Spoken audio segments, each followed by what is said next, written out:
सिंधु नदी और राजस्थान के रेगिस्तानों के बीच बसा एक समृद्ध राज्य था, अंशुर।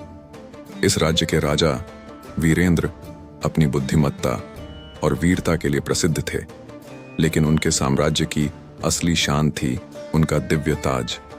कहा जाता था कि यह ताज देवताओं का वरदान था और जब तक यह राजा के सिर पर रहे, राज्य में सुख शांति बनी रहेगी। पर क्या होगा अगर यह ताज गायब हो जाए? एक रात जब आंधी तूफान ने पूरे राज्य को घेर लिया था, ताजमहल से गायब हो गया।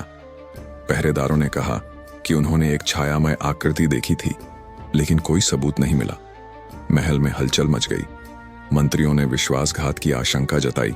प्रजा में भय फैल गया और कभी खुशहाल राज्य विनाश के कगार पर पहुंच गया।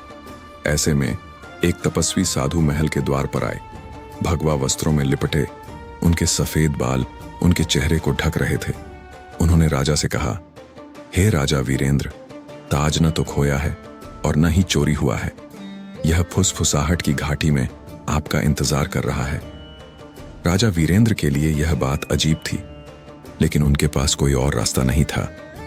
अपने भरोसेमंद सैनिकों के साथ वे उस घाटी की ओर रवाना हुए। यह घाटी एक प्राचीन शापित जगह मानी जाती थी।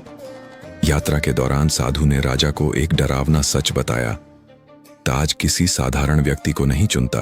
इसे पाने के लिए आत्मा पवित्र होनी चाहिए, लेकिन याद रखो, हर परछाई सूर्य से नहीं बनती। जैसे जैसे वे घाटी में आगे बढ़े, अजीब घटनाएं होने लगीं। कदमों की आवाज गूंजती जहां कोई नहीं था। फुसफुसाहट हवा में तैरने लगी। सैनिक एक एक कर गायब होने लगे। अंततः केवल राजा और साधु ही बचे। एक अंधेरी गुफा के सामने खड़े होकर साधु मुस्कुराए।